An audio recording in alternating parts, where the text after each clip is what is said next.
Today on the Topping Show, Matt Walsh comments on Jamal Bowman's alleged harassment experience. Zohran Mamdani says the government should buy up houses and turn them into community centers. I review the big beautiful bill, and I also examine the top 10 cars of fuel economy that are not hybrids. Also, Chrysler recalls about 250,000 vehicles. All of that and much more on the Topping Show.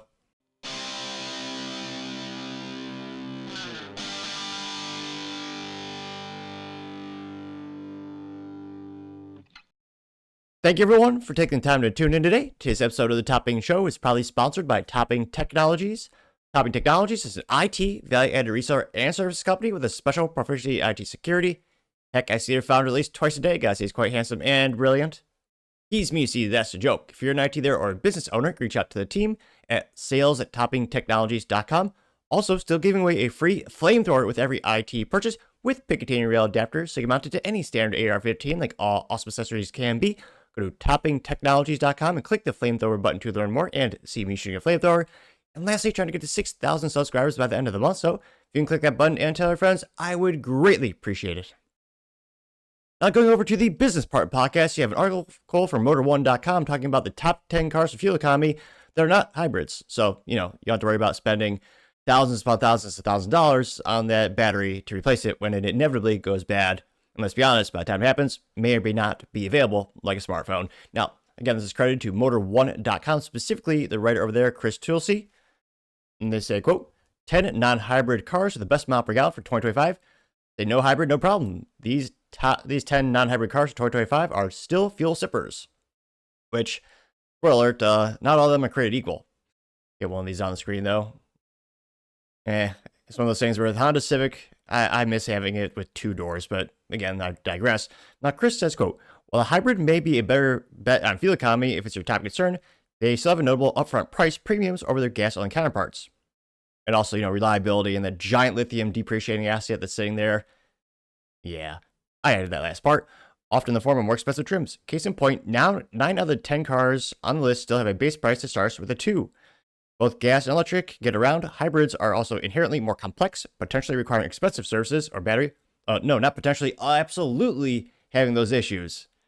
I mean, there's a reason a Prius after 10 years is total trash because a giant expensive battery is kaput, so it's only using the gas engine. And it's even less efficient because, again, you have that heavy battery still in the damn thing. But again, I partially digress. Now, they say that, quote, electrification may be where things are headed.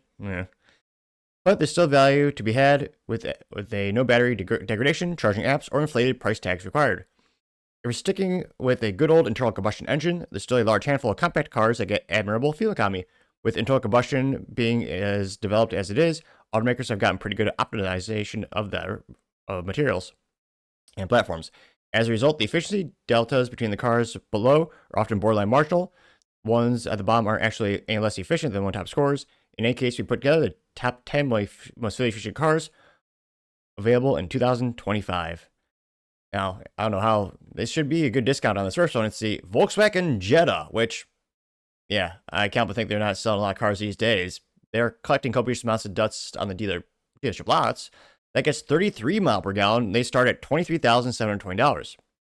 You see that, quote, getting 29 miles per gallon in the city and 40 on the highway and 33 combined, the Volkswagen Jetta is just fuel efficient enough to land at 10th place on the list.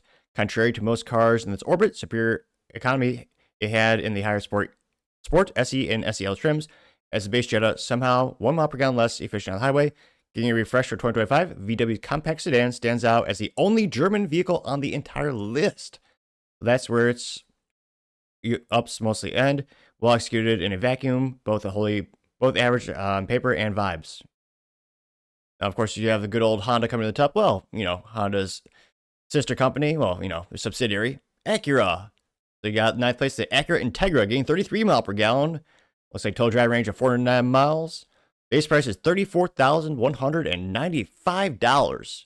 They say the only luxury car, which it is a luxurious Honda, but I don't know how many people would actually consider a luxury vehicle. But again, that's a little nuance there. They say, quote, the only luxury car and the most expensive car on the list at $34,000, the Acura Integra gets 30 miles per gallon in the city and 37 on the highway, and 33 combined. It's essentially a gussed-up Honda Civic, but instead of a naturally aspirated 2-liter engine, the Integra uses a 1.5-liter turbo from the sporty Civic Si. Depending on how you see the concept of value, this is either a good thing or a bad thing. But the bottom line, the Integra is far from a bad car. Hypermilers, rather, should note that Acura recommends premium fuel here, so take that into account, which, yeah, we're going to pay a pretty penny. And again, it's got, all the major Honda components, one of the most reliable cars out there. To me, this would be one of my top picks, so it should actually be better than ninth place. Now, the next one is, well, something I wouldn't recommend for anyone, a Nissan. It's the 2025 Nissan Rogue front-wheel drive at 33 mile per gallon. Jeez Louise. That's one of the most viscerally disgusting design vehicles I've seen in years. And I've driven past a Chevy dealership. Now, they say that, again, the Acura total tank in terms of driving range is 409 miles. This Unlock gets 478 miles in a tank, apparently. Base price is $29,980. They say, quote, if you want an electric-free economy and a bigger, more rugged crossover package, the front-wheel drive Nissan Rogue is king, logging 30 miles per gallon in the city and 37 on the highway and 33 combined. That combined number dips to 32 if you opt for the SL or Platinum, 31 mile per gallon for the all-wheel drive. The Rogue's peak mile per gallon numbers actually match those of the Integras, but we're giving the edge here based on superior driving range of 478 miles and the fact they can run regular fuel, which, again, this SUV also has a pretty good gas tank. They say that, quote, say what you want about Nissan's VC turbo 3-cylinder and CVTs, the transmission from hell that grenades itself, which, well, I did that part. They say both of which employed here in the Rogue, but the company has a knack for squeezing impressive efficiency out of gas-only powertrains. Spoiler alert, there are even 3 more efficient Nissans below, which, sure, short term, it will get better fuel economy, but inevitably they'll break much quicker than any competition, even perhaps worse than Ford, which is saying something because Ford has more recalls than any other automotive company in the world as of right now. Coming at 7 is the 2025 Nissan Kicks Play at 33 mile per gallon. Just when I thought it couldn't get more disgusting, at least it's a nice blue, but geez, who's designing Nissans these days? My God.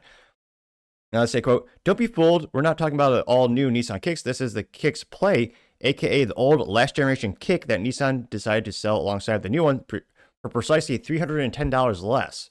Manufacturing rationale and the industry history as to why this is a thing is best left to another blog.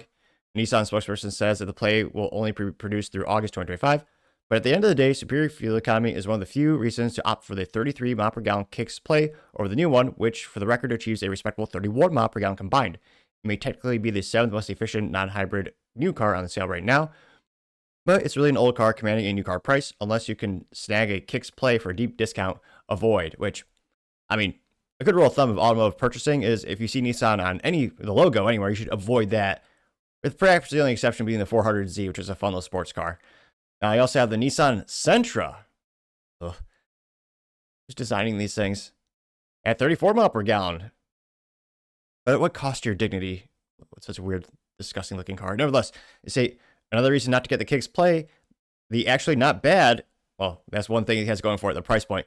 $22,730 to start. The Nissan Sentra gets 30 mile per gallon in the city and 40 mile per gallon on the highway. 34 combined, coming in 6th place on the list. Economy figures drop to 30, 80, 33 combined if you go for the nicer SR trim. Definitely a B-tier choice among the direct rivals, but it's a lower entry price may keep it enticing, which, what do you mean may keep it enticing? That's the one reason people buy Nissans is that they're cheap, and Nissan Credit, which if you have a Pulse, Nissan Credit would get you approved for any one of their vehicles. Now, coming at number 5, you have the 2025 Kia K4, which, no, I kind of like the matte gray paint color, so it doesn't look that bad, I suppose.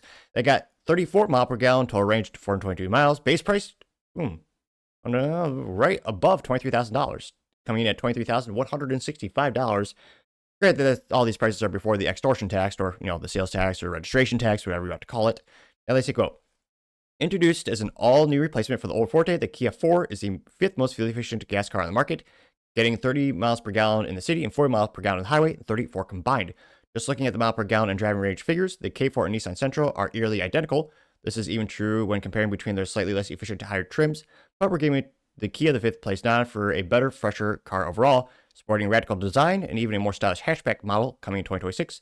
The K4 is a good, efficient alternative to the usual Civic Corolla Elantra suspects that'll almost certainly turn more heads, which, yeah, again, of the cars thus far, well, I choose Acura over the Kia, obviously, but again, Kia has come more in the past 10 years than any other company, I would say, when it comes to build quality, reliability, and also Hyundai. They're sisters, brothers, whatever you want to call it, in terms of company organization structures. But again, I would get that 10 times a day over a Nissan. And it doesn't look too bad. I mean, it's technically a coupe. It's really long. But yeah, the K4 doesn't look too bad. And again, it's a Kia, so it'll be better, more reliable than Nissan, and a better warranty. Now, I'm sorry, I should give some disclaimers to this. You're going to see another Nissan on the screen. Oh, it's disgusting. Some might argue more viscerally disgusting than my face, debatably. Now, this is coming in at 4th place, the Nissan Versa with 35 mile per gallon. Now, they say that, well, that's why it's on the list. Look at that price point. Again, $20,130. Now, he said that, quote, okay, last Nissan I promise, scoring 32 miles per gallon in the city and 40 on the highway and 35 combined. Second comeback to Nissan Versa lands 4th place on the list. Efficiency, all things considered, actually a bit underwhelming. Where the Rogue is remarkably efficient for size, the Versa is kind of the opposite. You'd think the car this small would be better on fuel than other cars, one rung above it, but it's not. Of course, the same grace is that the minuscule price tag, starting at $20,130, it attains the title as America's cheapest new car, which even better was, and again, I love companies, I do respect and like companies that do give the option of stick shift, rarer and rarer these days. They say that the manual Nissan Versa was $18,830. That was the Versa S is no longer, however, being produced. They say in any case, oh Jesus, the CVT is the one you want anyway. Oh, it most certainly is not. That's why Nissan's their brand is one of the worst on the planet. The CVT, the continuous variable transmission, their fancy automatic transmission, it grenades itself for years. So yeah, if you have to buy a Nissan, for the love of God, get one with a third pedal. They'll be a lot more reliable. I mean, it'd be hard to make anything, it'd be hard to do anything to make the car more unreliable, but that does help it. Now, they say that the manual only got 30 miles per gallon, but this, again, base price is $20,130 and 378 miles per tank. Now, if you want a car that actually get you places, well, not just on time, but, without braking, you get Toyotas. So, number 3 is the 2025 Toyota Corolla, coming at 35 miles per gallon and looking slightly better stylish than before. Oddly reminiscent of the Scion brand, which again, Toyota owned years ago before they killed it. Yeah, those rims look oddly familiar to old Scion. And again, fun fact of the day, or fun business fact of the day, the most produced car in history, not the Ford Model T, it's actually the Toyota Corolla. Fun fact of the day. Now, they say that, quote, logging 1 extra highway mile per gallon over the Versa is the 35 mile per gallon combined Toyota Corolla. It's a solid default economy car whose overall efficiency may lag behind the 2 biggest rivals below by a single mile per gallon, but Toyota reliability, not to mention resale value, could easily give it the edge as a superior buy over the other 2, depending on your priorities. Also wins with a driving range, able to go 462 miles in a tank. Corolla's economy holds better whether you get the base sedan or hatchback, but dips to 34 miles per gallon combined with higher trim levels, which, again, bang for your buck, it's hard to beat a Corolla. They're darn near bulletproof. You got a great reliability. In this case, you don't have to worry about the battery degradation, because again, none of these are hybrids or EVs. So again, there's a reason you can see, I'm about to say Nissan, not for decades, a Toyota with 200, 300, 400,000 miles on the odometer and it's still running strong. Now, coming in at number 2, you have the 2025 Hyundai Elantra SE with 36 miles per gallon and looking extremely angular. When I first saw this car, I actually thought it got hit in the side panel, or I thought the doors were hit with something.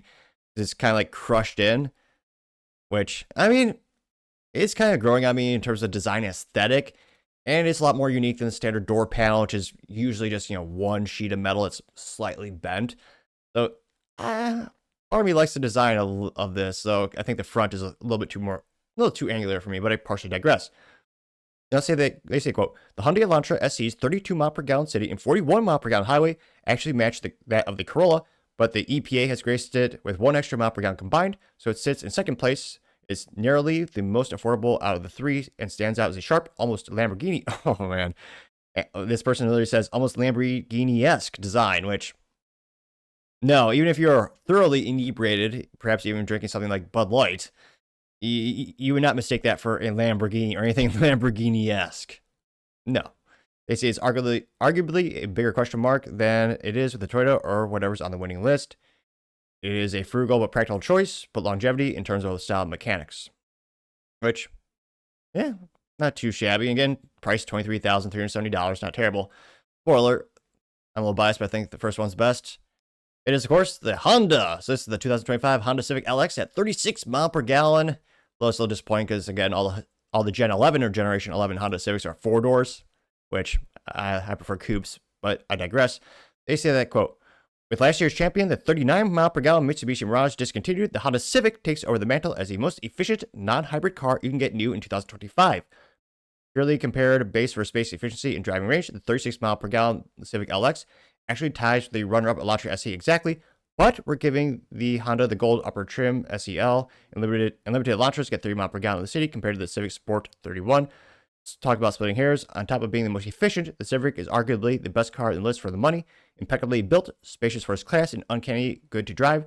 The hybrid version was named Motor One's Best Cars of 2024.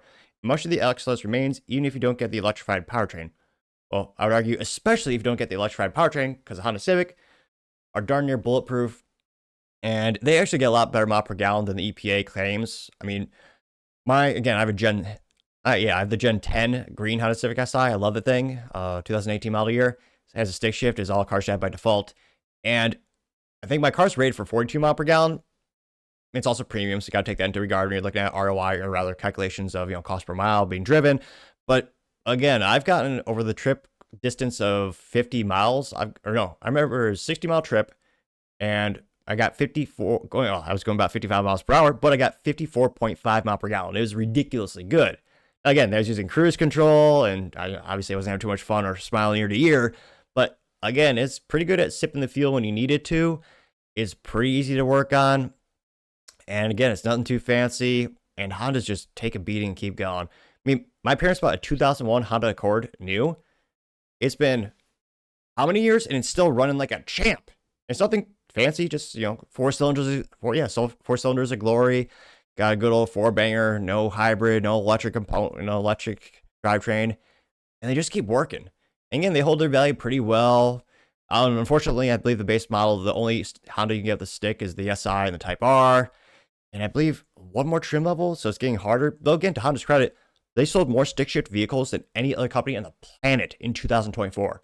Which again, I gotta love Honda's dedication to the third pedal. It's a rare and rare thing. And for fuel economy, you just can't beat it. So if you're a little bit more frugal, I would argue actually getting the Gen 10 Honda Civic, especially the SI. Because again, you'll consistently get 45, 46 mile per gallon if you're, highway city driving. And I would argue it's a little bit easier to work on. You can still get a coupe, which I like. So again, not too surprised, but yeah, in terms of my personal pick from this list as well, yeah, I would still pick the Gen 11 Honda Civic. Though of course I'd upper for the SI, which gets a little bit less mile per gallon, but more smiles and still pretty good paying for a buck. But let me know out of this whole list, what do you think is the best one and what would you choose? Let me know, because as always, be fascinated to hear what you have to say. Going over to the Cultural Part podcast, Matt Walsh commenting on Jamal Bowman's alleged harassment. Now, this is brought to us thanks to, let's see here, Matt Walsh specifically on his X account. And he's responding to Thomas Horn, who's actually posting, it's almost a chain of people being responded. This is credit to CNN, which I have no idea how, but they're still technically in business. And Matt Walsh is going to respond to this totally real world scenario, I'm sure. I don't want to fight. I just want to chill. This is Jamal Bowman. I just want to knock. I was walking down the street the other day. Some white dude, bald head, he looked me, called me a piece of shit to my face. Said, I'm going to get what's coming to me. Why I got to deal with that, dog? In Yonkers, New York. Well, can I tell you something? I'm not making that up. Stephen Miller needs New York. One of the bluest places on the planet. Did they also steal his Subway sandwich? That's almost as mentally vacuous as, again, years later, everyone bowed down and said, oh my gosh, Justice Smollett, we feel so bad for you. These people with MAGA hats harassed you. They tried to steal your Subway sandwich when, again, that was in Chicago, which, that's been blue for almost 100 years now, but I'm sure they'll get better soon, just like the Bears. Absolutely, no, it won't. But he's claiming, I was harassed in New York. Yeah, I'm not buying it. Now, Matt Walsh responded. He says, quote, this story requires us to believe two things. One, that someone recognized Jamal Bowman walking down the street. Second, that Jamal Bowman was verbally harassed and didn't pull out his phone immediately to document it. The first thing is difficult to believe. The second is impossible. In summary, Jamal Bowman is full of shit, unquote. Which, yeah, I don't think Jamal Bowman, I don't believe him for a second. Or, more appropriately in this case, a New York minute. It just, again, with so many smartphones these days and the media is so hungry for racism stuff to happen, yeah, if it did happen, it'd be just on the news networks 24/7. They'd be running those clips all day long. And he claims this happened, and there's absolutely not, any evidence. Now, this is originally posted and credited to Thomas Hearn, and he says, quote, quite a story from disgraced ex-congressman Jamal Bowman. And this is pretty valuable, about 600,000 views and 19,000 likes. One of the first comments coming to us thanks to Tommy Lorenz, saying, quote, Jamal Smollett, unquote, gained 1.6 thousand likes. Again, highlighting the old story of Jesse Smollett, who, turned out he was all fraud when he was claiming racist things happened to him in Chicago. Now, you also have Mr. Reality saying, quote, he also say, this is MAGA country, and put the fire alarm around his neck, and 625 likes, which, that's part of the Jesse Smollett made up story where, he was harassed by, he alleged two MAGA first of all, big red flag in terms of they've never happened. Guys wearing MAGA hats in Chicago, and they yelled at Jesse Smollett, this is MAGA country, which, again, Chicago is the antithesis of any Republican policies, geez. But I'm sure it'll become a safe, great place to live, and they'll attract businesses next year, just like the Chicago Bears will win a Super Bowl. Sports pun, because their Super Bowl picks were saved on a floppy disk. I suspect that'll be the only place that there are photos of the Bears in a Super Bowl for the foreseeable future. Now you have politically motivated saying, quote, this victim mentality propagated by Black and Brown America doesn't help our cause or help us being seen as equals. I'm so tired of race-based politics in 2025, or it's 2025 rather. In 214 likes, which I think a lot of people are. However, Jamal Bowman, it gets them donation dollars. It's what they campaign on. I'm not too surprised they're continuing to go for it. Now you also have, scrolling down more and more. Roscoe Smith saying, quote, Jamal Bowman is a documented liar. Nothing he says holds any merit, getting 84 likes. McKinley says, quote, I can promise you that he's definitely lying about this encounter. They lie and make up shit all the time, getting 50 likes. Jack Allman simply quotes him saying, yo, dog, I just want to chill. Pulls the fire alarm and panic and confusion. I didn't do nothing. Getting 32 likes which he famously, when in Congress, he's, how do we stop a vote? I know, I'll break the rules and I'll pull a fire alarm. Yeah, that was him a couple years ago. Yeah, Rick Schaefer saying, quote, I will take things that have never happened for $500, Alex. Shades of Jesse Smollett. My gosh, this guy lies about everything. Getting 24 likes. Ask Me Later says, when you immediately follow up a story with, I'm not making that up, you're making it up. Getting 19 likes. Mojo Jojo says, could be true. Mark Levine is bald. Getting 19 likes. Minnesota fan says, quote, I personally have never witnessed anyone calling any Black person a disparaging name to their face in my entire life. Not on the street, in the store, in an airport, a crowded fair or gathering, not on the beach, not in a restaurant, coffee store, grocery store, anywhere, ever. IMO. If someone called him a POS to his face, it's because of his own comments and actions, not because of his race. Getting 17 likes, which, again, I kind of agree with that sentiment. And again, this is anecdotal evidence, just myself, and growing up in the Midwest and the South. It's something I've never seen. Elon's other son says, quote, well, this Jamal guy's a piece of shit. He wants to be salacious and say inflammatory things. This goes with the territory. It's not because you're Black, it's because you're a terrible person, Jamal. Getting 12 likes. JJ Kristen says Jesse Smollett 2.0, and they have a Grok AI image of a poker card, but it's been relabeled a race card, and it has a crutch leaning against it. And 9 likes. You also have Dan Heeman saying, quote, the big question is, who would ever invite a delusional proven liar on a news program and be interested in what he has to say about anything? Oh, CNN, missed that, never mind. Getting 7 likes, which, that's what they do. What the CNN does for all 18 of the people that still seriously watch it. I can't but think in terms of the cloud news network, most people just watch for parody or just to laugh at them. I think I know maybe one person who actually watches it unintentionally. They watch it, but not because they find it's funny or they know it's stupid. They intentionally watch it because they think it's a good source of information. But let me know, do you think, will CNN actually even go down the tubes for a couple of years? Do you think they'll turn around anytime soon? Do you know anyone who believes this story? Let me know, because as always, be fascinated to hear what you have to say. Now, going over to the political part of the podcast, you have the big, beautiful bill passing, and I reviews all the good things, though a little bit delayed. Now, this is brought to us thanks to Simply Grok, and of course, in true Republican fashion, it was the age-old saying, no one steals victory from the jaws of defeat like Republicans, or they're mostly rhinos. My favorite part, or the part which I was looking forward to especially, was, getting suppressors, short-barreled rifles, short-barreled shotguns off the NFA list, also known as taking them off the NFA Act of 1934, which, again, it's been almost 100 years of tyranny. So, again, if your state allows it on a federal level, you are allowed to buy machine guns, short-barreled rifles, short-barreled shotguns, suppressors, destructive devices, and more. However, because of the bill passed in 1934, you need to pay a $200 tax stamp to the U.S. Treasury Department, and with modern procedure, again, this is not legal advice, you have to have a passport photo taken, you have to have your fingerprints taken, and do a lot of laborious paperwork that previously, a couple years ago, you would take between 6 and 9 months for the government to get back to you, because I would argue they were corrupt, but they would say they were overwhelmed, they couldn't possibly do it. With the current ATF process, some people are getting the tax stamps approved within a couple of days, even I heard stories of a couple of hours. So it's going a lot faster, but I don't think you have to pay for your rights. Fun fact, the only time inflation worked in our favor in the United States would probably be with the NFA Act of 1934.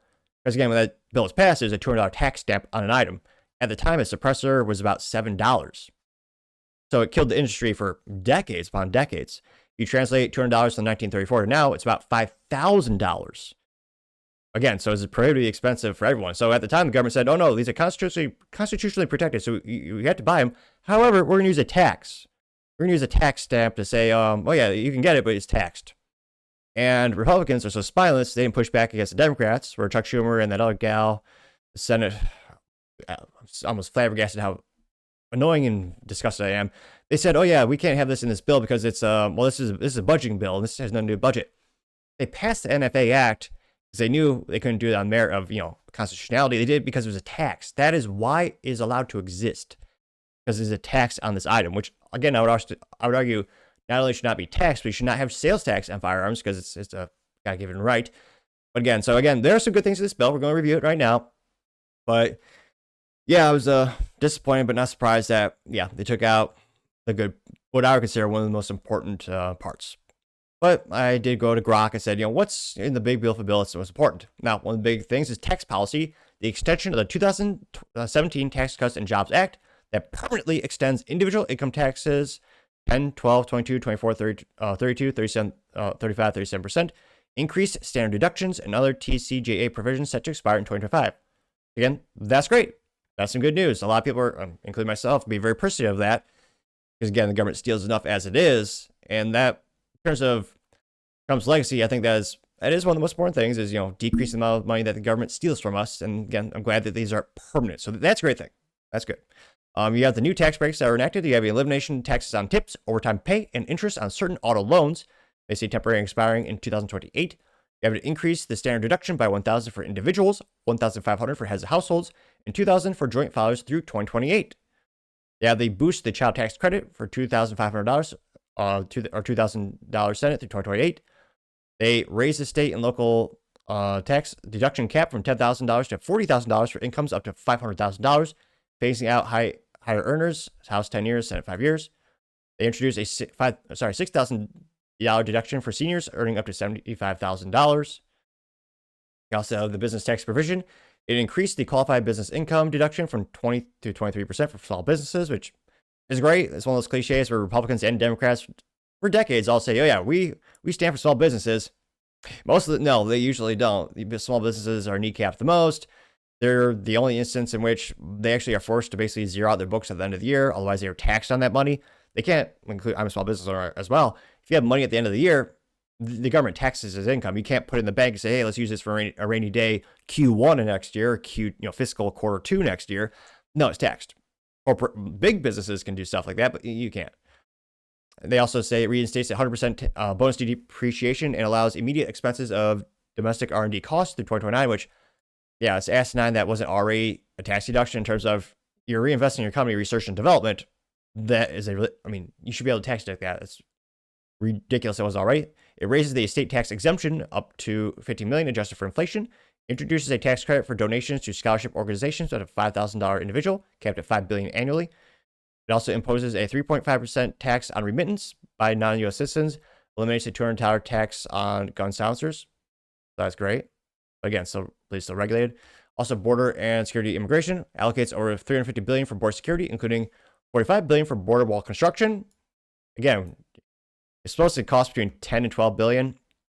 This should be enough to finally have it happen after decades of everyone saying, "Oh yeah, we need to get this done," and well, Biden actually selling off pieces of the wall to try to make sure it couldn't get done.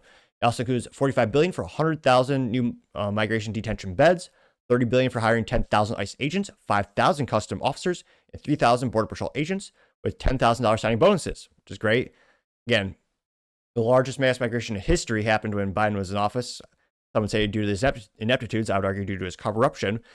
And yeah, you're going to need some huge resource allocation to get those 20 million people who illegally came here out. It also includes $14 billion for deportation operations, aiming at 1 million annual deportations, which, again, that's also not enough. There's 20 million people that are illegally entering here. That's, again, it's estimated between 15 and 20. I know 20 million. I know it's a large area of error, so to say, or margin of error, so to say. But again, the goal is 1 million annual. That's nothing. It's good. I mean, it's better than zero. Technically, it's infinitely better than zero. But yeah, they're going to have to work a lot harder to actually make a dent. Now, he says it also creates $10 billion fund for states assisting in federal immigration enforcement, blocks Medicaid funds for gender transition therapies, and prohibits states from using Medicaid to cover undocumented immigrants. Which, spoiler alert, some of the politicians are irate about this, especially Pocahontas. I mean, Elizabeth Warren. Also has spending cuts and program reforms. Medicaid introduced work requirements for, again, this is so, I can't believe this isn't already a thing. It introduces work requirements for able-bodied adults without children, ages 19 to 64, by 2026. House restricted requirements. Which, again, one would think you'd have, if you're able-bodied, especially, you think there'd be some requirements to get free stuff. But no, the U.S. for decades just gives stuff away for free. I would argue because it gets them more votes. It also lowers provider taxes from 6% to 3.5% by 2032, increases eligibility and aims to eliminate coverage for 1.4 million undocumented immigrants. Estimated to result in 8.6 to 14 million Americans losing health insurance by 2034. Well, illegals and people who are, abusing the system. Again, it says able-bodied should be able to do that. Also, the Supplemental Nutrition Assistance Program, known as SNAP, or a lot of people. There are a lot of terms that people used to call them not debit cards, EBT cards, but a lot of different cards for free things from the government, usually no strings attached. But now it's done. Now, again, for the Supplemental Nutrition Assistance Program, known as SNAP, it expands work requirements for able-bodied adults without dependents and applies them to families with school-age children. Shifts from federal funds to states, potentially affecting up to 11 million beneficiaries. How many? I mean, another good reporting story. How many millions of Americans are just leeching off the system? Again, especially able-bodied. I understand there are hard times. I would argue in terms of efficiently helping them, best done by local churches or communities, because they're less corrupt than the U.S. government, or less inept than the U.S. government. Granted, that bar is pretty low. Anyone would be better than them. Also has repeals or phases out the Inflation Reduction Act, the most ironic act in history, which, that was all about just creating BS jobs that actually, I would argue, don't help the environment and just waste money. Education increased the national tax credit voucher for private school system scholarships up to $5 billion. Interesting how ever since the Department of Education was founded, we spend $3 trillion, and every year kids get dumber and dumber with test scores going lower and lower. Teachers unions get paid more and more every year, though, so I suppose maybe that's why they like it so much. It also tightens the Pell Grant eligibility and ends subsidized loans for low-income undergraduate students. Defense and infrastructure allocates $150 billion for defense spending. Again, hindsight's 2020, not financial advice, but yeah, seems like the defense stocks or defense companies are always doing well. Provides $12.5 billion for FAA air traffic control modernization. Appropriates $256.7 million for the JFK Center for Performance Arts repairs. Debts and deficits. Increases the statutory debt limit to avoid default. Kicking the can down again, are we? Which again, Republicans say they want to shrink the spending of the U.S. government, but no one's brave enough, or at least in politics, no one's brave enough to talk about the elephant in the room, which is the handout programs, the Ponzi scheme that is Social Security. I mean, it's going to know, again, eventually we'll have to sell up our debt. I suspect we'll sell something useless that we don't need, like Hawaii or something. But again, another thing I'm not happy about this bill is, again, there are some good things, but it increases the debt. So, again, Republicans always say they want to decrease government spending, very, very, very, very, very few of them ever actually have. And we'll see what, Trump does in the future, what the Republicans do in the future, next couple of years. But yeah, I suspect they're too cowardice to actually touch the things that would actually help reduce the debt, like all the handouts, the real big ones that are, these entitlement programs are bankrupting our country. And I would argue there's a perverse incentive because if people get a lot of stuff for free, they just vote for Democrats and politicians will get more and more free stuff. It's not sustainable. So again, this also will increase the deficit. The CBO estimates the House bill as 2.4 to 2.8 trillion to the deficit by 2034. Senate version adds 3 to 4 trillion. You see, dynamic scoring suggests that cost cuts could boost GDP by 20%, offsetting some of the revenue losses, which again is always a theory. And again, that will help a little bit. But the big thing is these ginormous entitlement programs. That's shadowing everything else. And we're spending more on the interest of the federal debt than the actual debt itself, than we do on defense. It's insane. This also eliminates the federal employee retirement FCR's annuity supplement for some employees and imposes a 5% pay cut for retaining merit-based protections. Impacts the controversy. So we'll see how things work. Again, there's some good things, some bad, but again, I'm not surprised that the one thing I was hoping for, well, again, I'm happy. I'm glad the tax cuts are made permanent. Again, that'll help out a lot of Americans. It's important.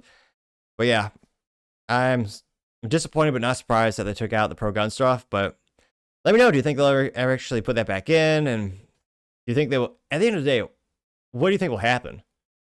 I don't see any politicians actually decreasing the deficit anytime soon. Do you think they'll just keep giving out free stuff and people keep voting for free stuff? Eventually the company just bankrupts itself? Let me know your thoughts, because as always, be fascinated to hear what you have to say. Other interesting political news, you have Zohran Mamdani saying the government should just buy up the housing and turn it into community centers. Now, this is presumably going to be the next New York City mayor because, again, he won the DNC primary.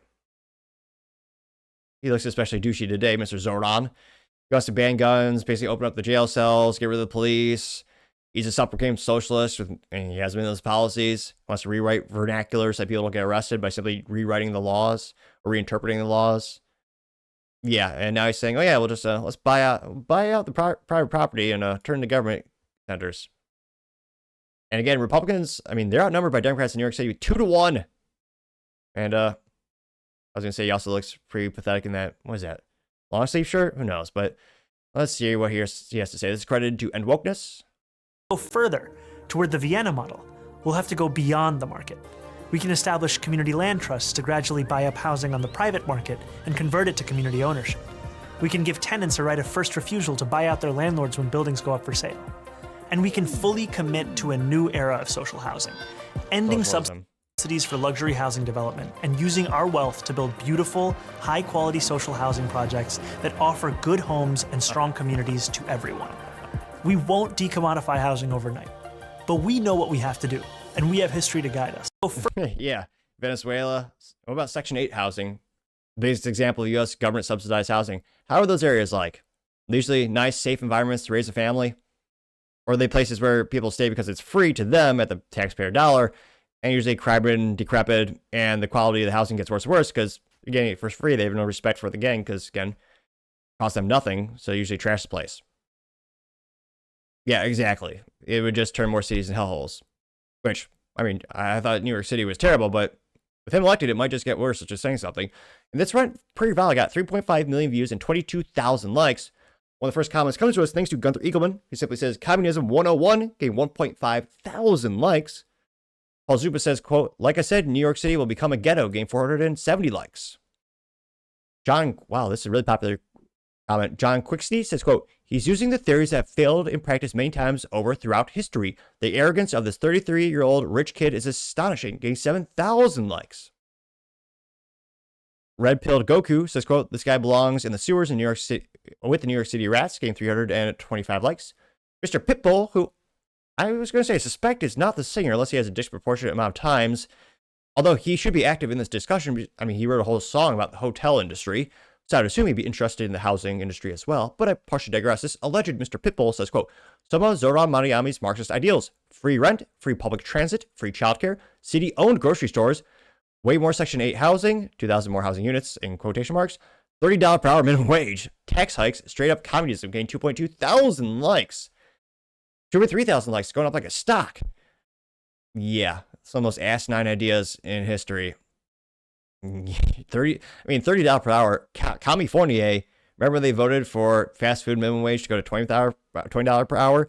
Not only did it skyrocket the fast food prices to the consumer, but it lost, 10,000 jobs are just gone because of that policy change in California. This is some of the worst ideas in history that he's trying to replicate. Again, city-owned grocery stores, one of those asinine ideas one of the asinine lies that Democrats have said the past year especially, is these grocery stores are, oh my gosh, their grocery stores are so greedy. They're ripping off the consumer. The worst industry on the planet from a profit margin perspective is grocery stores. The industry averages 2% at most. Albertsons, one of the largest chains out there, their profit margin, I think last fiscal quarter was 1.6%. Walmart was around 1.9%. Groceries are terrible. There's a reason there's no new grocery stores. Think of the last time you saw an up-and-coming new business. More often than not, it's a cybersecurity company, it's an app company, it's a services company. It's not a grocery store. Most of the grocery stores we've seen in the United States right now that are growing have been around since the 1960s, with 3 of the most popular ones being Kroger, Walmart, and Target, or Target if you want to sound fancy. Even H-E-B, all these stores have been around for decades. There's a huge barrier of entry. And again, the profit margins are so razor thin, it makes it very difficult to scale. It's so hyper competitive, and everyone treats the food as a commodity. And a lot of times, the food comes from very similar distributors, if not the same ones. And he says, "Oh yeah, if the city owns it, the groceries should be cheaper." No. Now, groceries have gotten more expensive. Some individual manufacturers did increase their prices. PepsiCo or PepsiCo Frito-Lay, more appropriately, they dramatically increases the cost of goods sold to the stores, and they pass that on to the consumer. So the stores were not making, they weren't getting rich during the pandemic, but some of these manufacturers of food, they did increase their margins significantly. Not all of them, but many did. They're saying, oh yeah, we'll just own the stores. I just can't help but think, what about the DMV? That's probably the best metaphor for government-owned entity that sucks. I never heard a single person go, oh yeah, I went to the DMV and I loved it. No, it's always slow, corrupt, the worst customer support on the planet. And he's saying, oh yeah, we'll take over everything. And providing free childcare. Yeah, you thought schools were bad in terms of indoctrinating your children? Imagine daycare or childcare. You have terrible things like teaching your kids or doing to your kids. You also have Richard Pierce saying, quote, buying up housing using taxpayer money. So basically the government runs subsidized housing. How do these projects turn out in the end? They're generally called slums, and more taxpayer money will be used to maintain these buildings when the units are trashed by people. He continues, people living there, getting 2.4 thousand likes. Steven says, quote, for everyone saying people only hate him for being a Muslim, let it be known I don't care about what religion his is. I hate him for being a low IQ communist, getting 3.7 thousand likes. I thought I could be the one to make it 3.8 thousand likes, but I was not. But I did like it nevertheless. Yeah, for me, obviously I'm American, so I'm pretty pro-gun. Thank God I don't live in New York, shitty. But yeah, that was one of the most asinine things he says. Oh yeah, we need to ban all guns. We need to confiscate. Yeah, I don't think so. Mr. Pitbull also says, quote, if he gets in, New York is doomed. He has it's not really meme, it's just a picture of text saying, quote, Muslims do not assimilate, they aggregate, infiltrate, and conquer. That's the plan. Getting 578 likes. Which is just a ridiculous statement. It's not like anything bad has ever happened to the UK or the Europe. Oh, wait. Whoops. But in all seriousness, again, I don't think that's the main vector of why people don't like this Democrat candidate. I think it is because of these terrible policies that, again, have never worked. Yeah, he wants to replicate them in New York City. You have the good dad talks and quote, Madami reminds me of a 5th grade student running for class president on the premise of no longer having gym classes and giving out free ice cream, getting 644 likes. The Cartier family says, quote, how the hell does this sound like a good idea to anyone, getting 640 likes? Oh, 39, but I gave it a like. Well, again, the people who vote for free crap will like this because they get it from hardworking taxpayers. And also China as we borrow more and more money, which again, Republicans and Democrats seem to delight in doing. Again, if you get free stuff, you're going to vote for it. That's been the political bribery for decades. So yeah, people vote for this because they don't understand it won't work long term, and they'll get some short-term free stuff. I mean, you see the same thing with, handouts for housing, for EBT or SNAP cards. You also have David Santa Clara saying, quote, 0 white people will be offered spots in this community, getting 751 likes, referencing one of Mariami's previous statements saying that they should disproportionately increase taxes on wealthy and white neighborhoods. He specifically said that, calling out a specific race. Mentally vacuous and also federally illegal to treat people differently based on their race. Dean says, quote, wake the F up. New York socialism has never worked for anyone, and you are no damn better, getting 388 likes. Let's see. Let's see. Black Ops 476 says, Zohran Mamdani, explain the difference. Is a dog turd says communism, and there's a dog turd with some sprinkles says Democrat socialism, and Mamdani says that one is sprinkles, getting 361 likes. Pissed off Patriot says, quote, the really scary part is he's serious. That's really scary part is people are supporting this, getting 360 likes. Yep. You also have mirthful moments. Haven't seen them in the comment section for a couple weeks, saying, quote, their goal is the same. Enter the country illegally, bring their friends and neighbors, live in ghettos, secure Muslim votes, and win elections, demand Sharia law. Getting 576 likes. Well, that's ridiculous. It's not like they did that in Minneapolis. Oh, wait. Oh, yeah, that's basically little Somalia. So many Somalians have been imported that they actually changed the flag of Minnesota to the flag that looks like a rudimentary flag of Somalia, which is saying something. You also have True D saying, quote, it's not odd that he's just appeared out of nowhere, getting 807 likes. Going down more and more. Let's see. Stoic Logic says, quote, what communism really looks like. Just ask those who are still alive and remember. This is a picture of a gal from a while ago saying monthly food rations per Polish citizen in the early to mid 1980s. And yeah, it looks like you got 2 kilograms of sugar, 1.3 kilograms of rice, 2.5 kilograms of, looks like bread next to the beef as well, or meat. Yeah, it is. I mean, again, that's dark and it's terrible. I just laugh because they actually had a ration, which again makes sense. Some people do enjoy it, but they had a ration of vodka. They got 0.5 liter of vodka, got 2 bars of soap, a 50 gram of butter. They got 461 likes.